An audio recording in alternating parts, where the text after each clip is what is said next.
Episode के start में हम मैक्स को देखते हैं जो कि बोलता है कि उसने एक क्लोन बहुत टाइम पहले बनाने के लिए रखा था और वो कंप्लीट हो चुका है। कुछ ही देर में क्लोन सामने आता है और हम देखते हैं कि वो बिल्कुल मैक्स की तरह ही दिख रहा था और तब मैक्स कहता है कि ये क्लोन मैंने ऑक्शन से लिया था। ये मोचा क्लैन से बिलोंग करता है जो कि एनर्जी फॉर्म के क्रिएचर्स होते हैं और इसीलिए ये क्लोन भी एक एनर्जी है और इसकी कोई बॉडी या फिर चेहरा नहीं है। ये किसी भी रूप में खुद को ढाल सकता है और खुद को बदल सकता है। अब मैक्स उसे रोंग जिन के क्लोन में बदलने के लिए कहता है और जैसे ही वो क्लोन खुद को बदलता है तो वो बिल्कुल रोंग जिन की तरह ही लग रहा था। अब मैक्स अपना गोल्डन हॉर्न बेहेमोथ बाहर निकाल लेता है तो वो क्लोन खुद को गोल्डन हॉर्न बेहेमोथ में बदल लेता है, जिसको देखकर मैक्स कहता है कि ये क्लोन गोल्डन हॉर्न बेहेमोथ जितना स्ट्रॉन्ग तो नहीं है, लेकिन ये भी यूनिवर्स लेवल स्टेज 2 पर है। और उसके बाद मैक्स उस क्लोन की बॉडी पर बने हुए पैटर्न्स को देखकर सोचता है कि इन पैटर्न्स के अंदर इस क्लोन की सारी पावर छुपी हुई है, जिसकी वजह से इस क्लोन को हराना और भी ज्यादा मुश्किल हो जाता है। और साथ ही साथ मैक्स ये भी बोलता है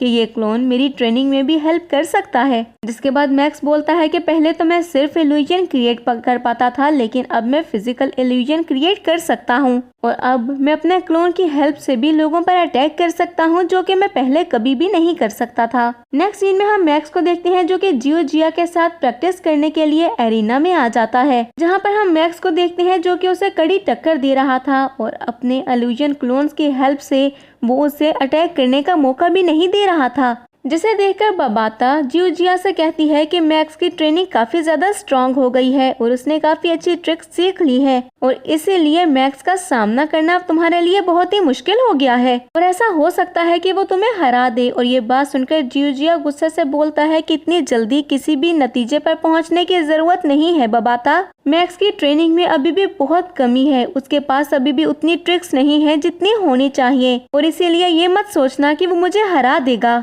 अब हम जिया को देखते हैं जो कि रेज मोड एक्टिवेट करके मैक्स को बुरी तरह से पीटने लगता है, लेकिन हम मैक्स को देखते हैं जो कि इल्यूजन क्रिएट करके जिया के पास अटैक करने के लिए आता है, लेकिन जिया वो बहुत ही गुस्से में उन सारी इल्यूजन को डिस्ट्रॉय कर देता है और फिर वो मैक्स को भी नीचे जमीन पर पटक देता है। ये देखकर मैक्स अपना वो क्लोन निकाल लेता है और अपनी बहुत सारी इल्यूजन्स भी बना लेता है और फिर से वो जाकर जिया के ऊपर अटैक करने लगता है। और उन अटैक्स को देखते हुए जिया बोलता है कि इस क्लोन के अटैक्स तो तुम्हारे अटैक से भी ज्यादा पावरफुल हैं, लेकिन फिर भी ये तुम्हारे और मेरे बीच का पावर गैप खत्म नहीं कर सकते। ये कहकर जिया उस क्लोन की बॉडी को भी नीचे जमीन पर पटकने लगता है, जिसके बाद मैक्स गोल्डन हॉर्न बेहेमोथ की बॉडी को बाहर निकाल लेता है और फिर उसके क्लोन और बहुत सारी इल्यूजन्स बना लेता है। यहाँ ऐसा करते हुए बोलता है कि मेरी बॉडी तो सिर्फ 5 इल्यूजन्स ही बना सकती है, लेकिन गोल्डन हॉर्न बेहेमोथ की बॉडी 9 इल्यूजन्स क्रिएट कर सकती है। इसके बाद मैक्स जिया को चारों तरफ से घेर लेता है और फिर कहता है कि सीनियर, क्या आप अब भी यही कहना चाहेंगे कि मैं आपको नहीं हरा सकता।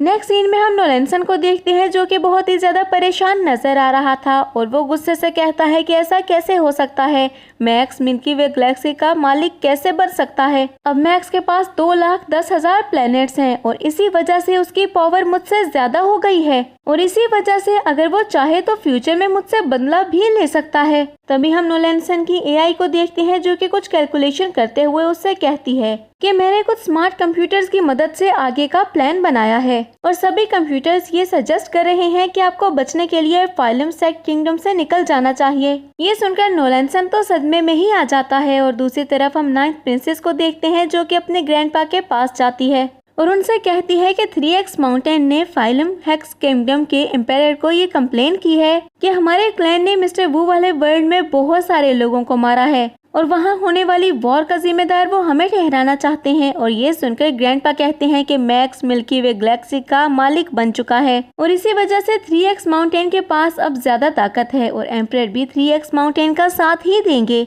लेकिन अगर मैक्स की प्रॉब्लम फिर से आ जाए तो हम बच सकते हैं। जबकि दूसरी तरफ हम मैक्स को देखते हैं जो कि गोल्डन हॉर्न बेहेमोथ को देखते हुए कहता है कि इसकी बॉडी यूनिवर्स स्टेज 9 पर पहुंच गई है और मेरा क्लाउड 10 भी यूनिवर्स लेवल स्टेज 6 पर पहुंच चुका है, लेकिन मेरी बॉडी स्टार लेवल स्टेज 9 पर ही पहुंची है। इसलिए मुझे जल्दी से जल्दी अपनी पावर पर और अपनी बॉडी को और ज्यादा स्ट्रॉन्ग करना होगा, क्योंकि कभी भी कोई भी अर्थ के ऊपर अटैक कर सकता है और मैं किसी को भी रोक नहीं पाऊंगा। नेक्स्ट सीन में हम देखते हैं कि मैक्स की जीनियस बैटल का नेक्स्ट राउंड स्टार्ट होने वाला था। इसीलिए हम मैक्स की फैमिली और उसके सर्वेंट्स को देखते हैं जो कि मैक्स को बाय बोलने के लिए आते हैं। अब वहीं पर मैक्स सोचता है कि अभी तक जितने भी पार्टिसिपेंट्स टॉप 1000 में आए हैं वो कोई आम लोग नहीं हैं, बल्कि बहुत ही ज्यादा पावरफुल वॉरियर्स हैं। इसके बाद वो अपनी फैमिली को देखते हुए कहता है कि मास्टर होंग अपनी ट्रेनिंग के लिए निकल गए हैं, इसीलिए मुझे ही सब कुछ संभालना होगा। और फिर हम मैक्स को देखते हैं जो कि बाकी कल्टीवेटर्स के साथ लॉबी में आने लगता है, जहां आकर मैक्स हमें बताता है कि जीनियस बैटल कई सारे किंगडम के बीच हुई थी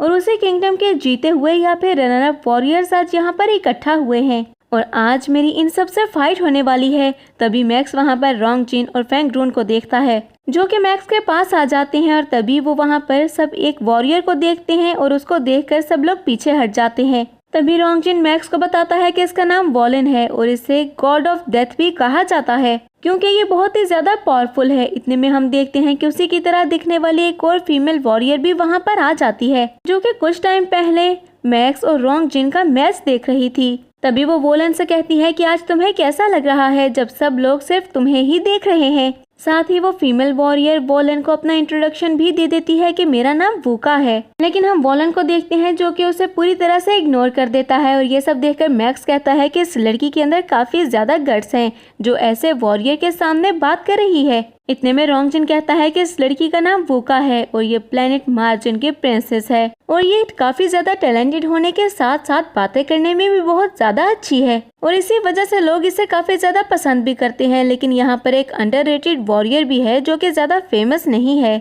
अब रोंग जिन उस वॉरियर की तरफ इशारा करता है जिसका नाम था फैंटम, जिसके बाद रोंग जिन मैक्स को बताता है कि फैंटम जेलिस हर वक्त ओपोनेंट्स को ऑब्जर्व करता है और एक दफा उसकी ऑब्जर्वेशन पूरी हो जाए तो ये माना जाता है कि कोई भी वॉरियर फैंटम से जीत नहीं सकता है, इसीलिए तुम्हें उससे संभल कर ही रहना होगा। इतने में वहाँ पर एक और वॉरियर आती है जिसका नाम आई चेन था। तब सब लोग उसे ही देखने लगते हैं और तभी फेंग ड्रून मैक्स और रोंग जिन से कहती है कि ई चेन एक क्लैन से है। मैक्स कहता है कि मैंने भी इसके बारे में सुना है, इसकी एबिलिटी कमाल की है और इसी वजह से टॉप 10 में आने का इसका पूरा चांस है। इसके अलावा मैंने ये भी सुना है कि ये काफी अच्छी लड़की है। अब इसके बाद मैक्स वहाँ पर एक ग्रीन सूट वाले आदमी को देखता है जो कि चुपचाप एरिना में आकर खड़ा हो जाता है और कुछ देर के बाद वहाँ पर मास्टर जियो जियान भी आ जाता है जिसकी पावर काफी ज्यादा थी और इसी वजह से उसकी बॉडी से निकलने वाले ओरा की वजह से वहाँ पर खड़े होने वाले और लोगों को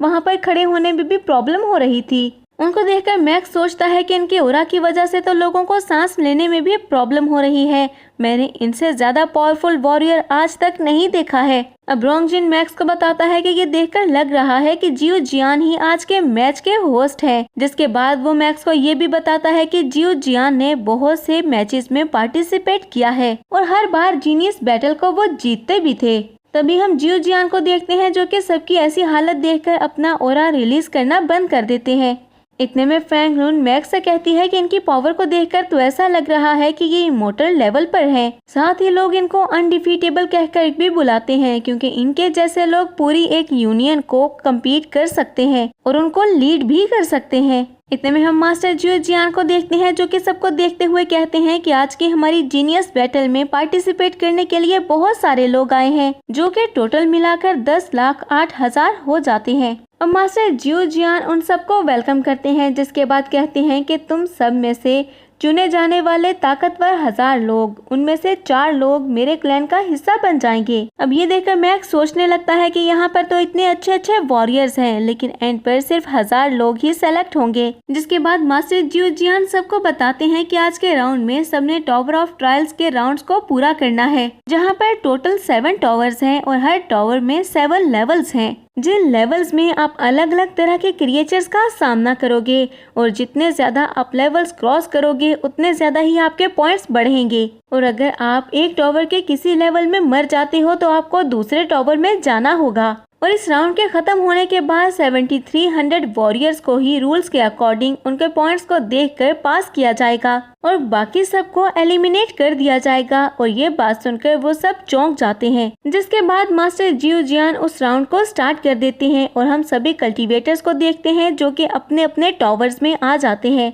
फिर हम मैक्स को देखते हैं जिसको टॉवर 1 के लेवल 1 में 10,000 ब्लड बेहमोथ का सामना करना था। उन सबको देखकर मैक्स कहता है कि इस लेवल को देखकर तो मुझे मेरे ट्रेनिंग के दिन याद आ गए हैं। वहाँ पर भी ऐसा ही कुछ होता था और तभी मैक्स कहता है कि आज मैं किसी भी कीमत पर हार नहीं सकता हूँ। अब मैक्स फाइट के लिए रेडी हो जाता है और एक एक करके उन बेहमोद को मारने लगता है और कुछ ही देर में वो लेवल 1 को क्लियर कर लेता है और ऐसे ही वो लेवल 2 और फिर आहिस्ता आहिस्ता वो लेवल 3 को भी क्लियर कर लेता है। और जैसे ही मैक्स लेवल 4 पर पहुंचता है तो वो कहने लगता है कि हर लेवल के एंड होने के बाद इन बेहमोद का लेवल ऑफ डिफेंस बढ़ जाता है। दूसरी तरफ हम फैंटम जेलिस को देखते हैं जो कि अपनी पावर का यूज करते हुए उन बेहमोद को आपस में ही लड़ा रहा था और इसी वजह से लेवल 4 को क्रॉस करने के बाद उसे 42,572 पॉइंट्स मिलते हैं और वो 16 रैंक पर आता है, जबकि मैक्स को 39,436 पॉइंट्स मिलते हैं और वो 163 रैंक पर था। और फिर हम आई चैन को देखते हैं जो कि कई सारी स्वर्ड के क्लोन्स बनाकर उन बेहमोद को एक ही अटैक में खत्म कर देती है। जिसके बाद हम उस ग्रीन सूट वाले वॉरियर को देखते हैं जो कि अपने वेपन का यूज करते हुए एक ही झटके में उन सारे बेहमोद को मार देता है। जिसके बाद हम वोलन और वूका को देखते हैं जो कि अपनी स्पीड का यूज करते हुए और उसकी पावर को इस्तेमाल करते हुए उन बेहमोद को बहुत ही आसानी से मार देते हैं। और इसके बाद हम फैंगलून को देखते हैं जो कि एक बेहमोद को मार रही थी तो वो फैंगलून को खा लेता है और उसको खत्म कर देता है